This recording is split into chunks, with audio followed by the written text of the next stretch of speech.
Good morning, guys.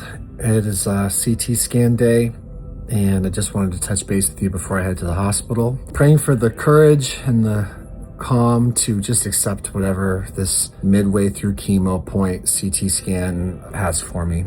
My wife will be with me. I'm determined to make today a good day because I'm just trying to really be present and soak up the days I have with my wife. So she's gonna take me to a Blazer game today. I'm just gonna have as much fun as I can. If this cancer has continued to spread, we might know today based on the CT scan, but hopefully the chemotherapy and the supportive things we've been doing around the chemotherapy, like all the meds, all the supplements and such, have done their job. And I will just keep going with chemotherapy. That's what I'm hoping for. So I'll keep you guys posted. God bless you all.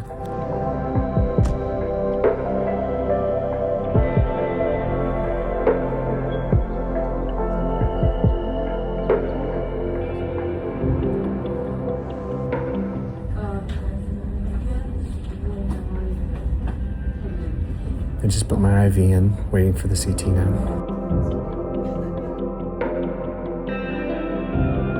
CT scan complete. It went well. The nurse who put in my IV was a pro. So we have a couple hours till we meet with oncology. Gonna kill some time with my wife, maybe grab some food.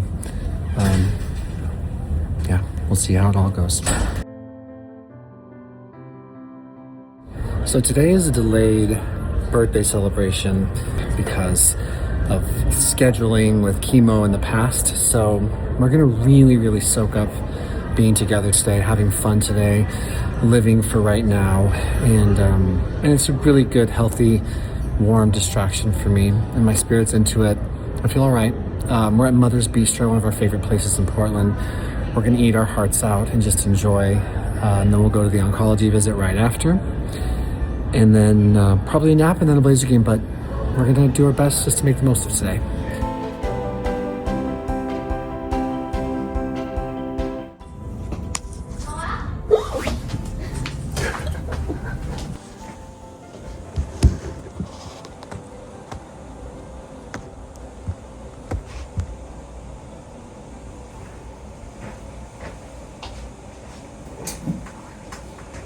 Just a B-roll of us meeting.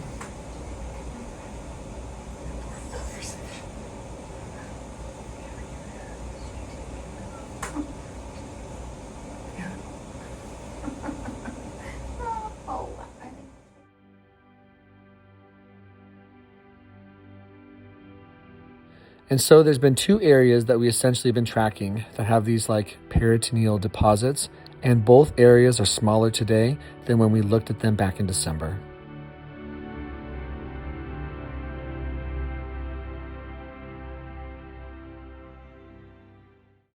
I just got home from the hospital and from meeting with the medical assistant or the PA perhaps. And this morning I got the CT scan, as you guys know. I'm going to explain all the results, but I want you guys to know right off the bat that the results were good. They were very good, all things considered, and I'll help explain why, but I think it's so important to just lead with that.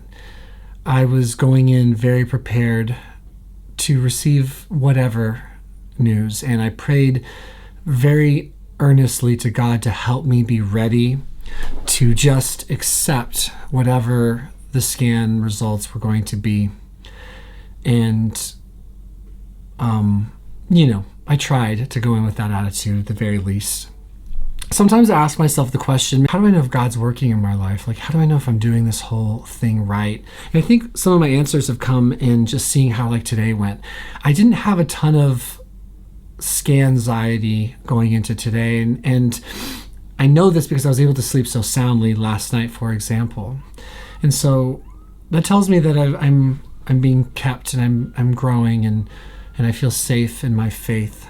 But I'd be denying my truth if I didn't say that a relationship with God is the number one thing that I think is helping me cope, helping me heal, and helping me stay calm in a really difficult circumstance. So the fact that I was able to enjoy breakfast with my wife and really try to take it in and be present as much as one can, knowing they're about to meet with the oncology team, was pretty great. And I need to take moments to recognize, or at least to say these things out loud. I spent a lot of time voicing discomforts and pains and worries and anxieties and sadness and stuff like that. But I often wonder if I'm not giving enough credence to the the moments of relief or joy, or at the very least, less discomfort. So today's was a good day. And we're sitting at the hospital, in the hospital, and then back in the exam room waiting to meet with the provider today, and my phone bings. My CT scan results were in, and I felt my stomach get tight. I felt like a chill wash over me. I told my wife, I was like, the results are in. She said, do you want me to look at them? And I don't even know what I said after that, because I knew I didn't want to look at them, but then the provider came in. One of the things I knew going into this, just based on being put in touch with people who have had my exact cancer, are very, very similar. Thank you to Paul in Perth, a dear friend, like a guardian angel, but he's still alive, so an earthly guardian angel. I know that for me, for someone with appendiceal cancer, which means appendix cancer was spread into my intestine, which unfortunately spread into my peritoneum, I know that the likelihood of me having more time here on earth with you is largely dependent on my eligibility for surgery. There's a surgery that we were going into this knowing was the hope to get, called the CRS HIPEC. It's a cytoreductive surgery where if the oncological surgical team thinks they can cut all the cancer from my body and then pour liquid chemo, hot heated liquid chemotherapy into my body cavity, into my peritoneum, where it sits and then hopefully gets the microscopic cancer that cannot be seen via the surgery and the naked eye, that's one of the best chances someone like me with this type of rare cancer has to extending his life. It's a lot of pressure.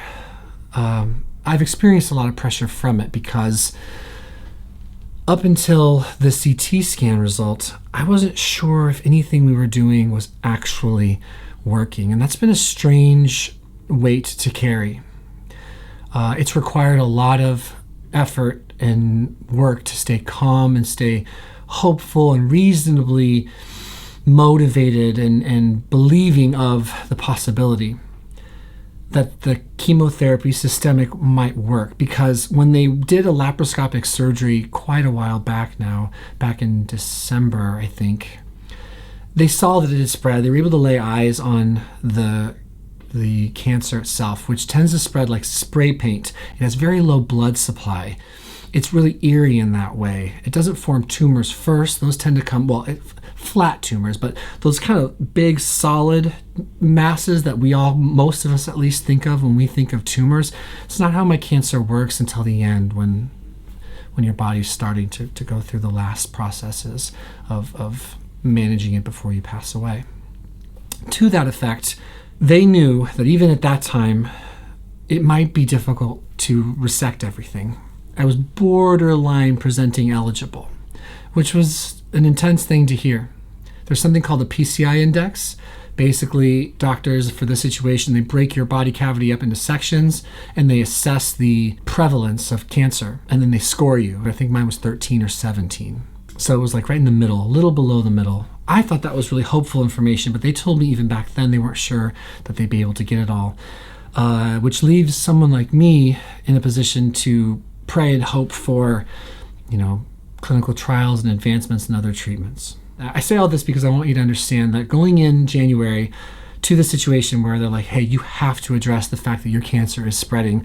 We can't just do a surgery. There's no point in cutting it all out or even trying if it's just going to flood right back. They have to know they can get a hold of this thing first. I went into chemo also understanding it's not very common for people with my type of cancer, high-grade appendiceal goblet cell adenocarcinoma. It's not very common that chemotherapy works. So they let me know in advance a really good outcome would be to see that there's no change, meaning that the cancer I presented with via the laparoscopic surgery, which is them just poking holes and taking a look around, and the information they got from the CT scan, which is that image they do, a really good outcome, certainly a positive one, would be that it just didn't continue to spread, which would prove that at least the chemo can hold it off from getting worse. And I went into this really hoping that's what we'd find out.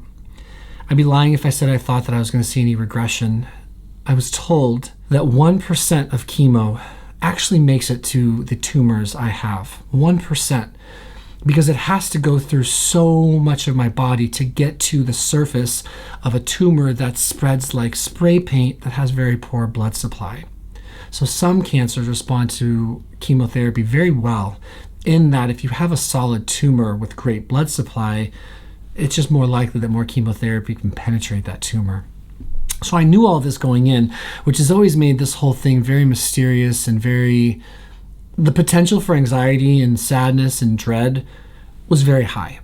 Granted, I think it's high for all of us with cancer regardless, but I went in knowing that it wasn't very likely to work, at least statistically. Now, granted, we are all different. I tried to manage those negative thoughts and counter them with some reality testing things. I knew that I had a lot of things going for me. I knew that I wasn't just a number. I wasn't just a statistic. I'm a human being. I'm a person. I have individual factors to consider. The point is, we went into this and we prepped my body for this to have synergy. We're going to attack this cancer not just with systemic chemotherapy, which has its place. It took me a while to understand that, but with as many holistic things and as many proven and documentable strategies that we could include at the same time, so that we could hopefully address this at a really, really high level. And we got good news. You're probably thinking, say it, say the exact news. I will. I'm just enjoying telling the story, I guess. The provider looked at me and was talking about what was about to be revealed in a way that I was just misreading his body language. I was like, he's about to tell me that the cancer has continued to spread, which means we stop chemo. But I was wrong. I was wrong. The lesion number 1 near the anastomosis, or my psoas, in December is 1.4 centimeters. It has shrunk down to 1.3. That's a 7% reduction in that tumor. Remember, any reduction is very much on the less common outcome for this type of cancer. So the fact that we saw any reduction, a 7% change in the psoas area where they discovered the 1.4 centimeter tumor, was really, really cool news. Lesion number 2, the periumbilical abdominal wall, in December it was 1.9 centimeters, and it's now 1.7. So it reduced by 10 to 11% in 6 chemotherapy treatments. Both measurable lesions got smaller. There are no new lesions. There's no spread anywhere else. That is objective tumor regression. It's not medically considered regression. There's a certain percentage threshold, but it is regression nonetheless, and it's a very good sign. It's not a guarantee. I'm not trying to get it in front of my skis on this one, but to be someone with goblet cell appendiceal cancer stage 4 spreading all over, to see regression is a really, really big deal, because this means that I am now for sure going to be someone who has much more increased eligibility for that CRS HIPEC, which is, as I mentioned before, the best chance to extend my life for however long, maybe and hopefully for a very long time. I think I am and was in a bit of shock about this. I may have counted some chickens before they hatched. I just didn't imagine a scenario that they were going to say, hey, it went backwards. Many of these advanced testings and treatments and access to specialized things like vitamin C, high dose, very expensive, is because I have your support. So this is not a plug for anything, but thank you for those that have used the links and have supported me. Seriously, I don't know what to say, but thank you. Boy, does this give me, it just gives me some increased sense of hope and motivation and perspective, because I've been worried. I've been trying to be faithful, and I've certainly tried to execute my game plan, and I've tried to leave room for hope. But it seems the way my brain works, it's been easier for me to prepare for the end than to assume I was going to get better. And I know this is one small step, and it doesn't guarantee anything. But it is a really positive step. I can't deny that, and I feel it, and I'm really thankful. And I wanted to share this win with you. I've shared many of the losses with you, and it's important that I acknowledge the wins, as this is a big one. So what's next? I am going to continue 6 more rounds of chemotherapy. I'm going to handle it. I think it'll be easier to undergo chemotherapy and deal with the discomfort and the suffering that is a part of chemotherapy, knowing that it's actually working. I hope it can help me through emotional swings, nausea, fatigue, pain, sadness, all the stuff that's just chemo's quite effective at inducing. I think I'll have a little more like, hey, it's working. Toughen up, buttercup. They will schedule another CT scan either right before my last round of chemo or just after. I'll keep you posted on that. But essentially in 2.5 to 3 months, we'll do one more and we'll see if maybe we got those tumors to come down even more or hold. And then they're going to do a laparoscopic surgery and they're going to pop back in there and see what they can see. I have faith that they're going to get in there and they're going to say, yeah, we're good to go. We can do the CRS HIPEC. We'll cross that bridge when we get there. Nothing would make me more happy to be able to stay here longer with my wife. I pray for that possibility every day.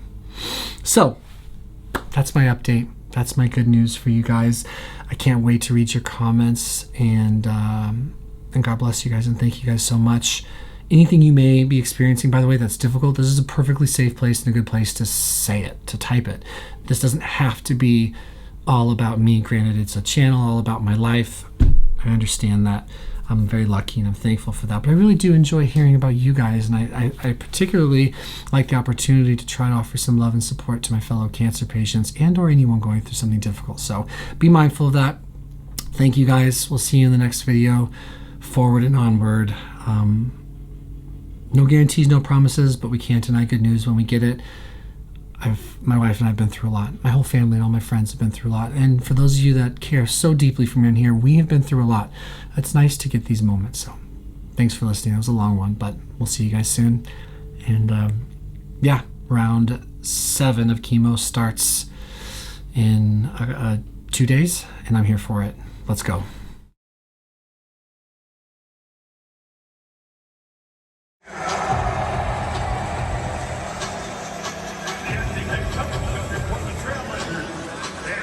Yago Splinter.